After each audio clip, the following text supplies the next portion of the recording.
Hammaga salom. Bu men Raya va men eng yaxshi ko'rgan rubrika Raspakovka Check. Bugun sizlar bilan o'zimdan zakaz qilgan narsalarimni birgalikda raspakovka qilamiz. Hozir birincisini tezroq ko'rsatsak, sabrim to'g'risi chidamayapti. Tadam. Alisa. Привет, Alisa. Я тут. Вот. Теперь у меня есть Alisa. Очень рада. Будем дружить. Keyingi zakaz qilgan narsam bu mitsilarka kubi. Qop-qog'i singan keldi. Bir yo'la kattasidan zakaz qilgandim. Mayli. Keyingisi shunaqa XXL tush otsiflarida narashka effektini beradi deb yozishgan ekan. Keyingi narsamiz bu kistichkalar. Anchadan beri yangilamoqchi bo'lib yurgandim. Yumshoq ekan, endi ko'ramiz qanaqa ishlayveradi. Keyingi zakazim shunaqa oynaga yopishtiradigan svechchalar. Makiyaj qilayotganimda oynamga yetarli yorug'lik tushmayapti. Shuning uchun shunaqa svechchalar zakaz qilgandim.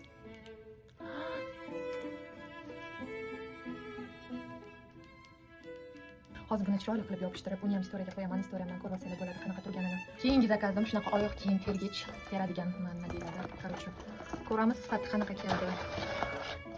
Yelim. Вот, tayyor. Menga dizayni juda ham yoqdi, lekin materiallari juda arzon narsalardan yasalgan ekan. Menimcha puliga arzimaydi, lekin ko'ramiz qanaqa xizmat qilar ekan. Uzun baribir uzun-da.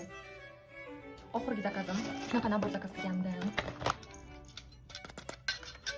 Bugungi raspakovkamiz o'z nihoyasiga yetdi. Nima deb o'ylaysizlar, bularning hammasi menga hech pulga tushdi. Fikringizni kommentariyada kutib qolaman. Like bosishni ham esdan chiqarmanglar.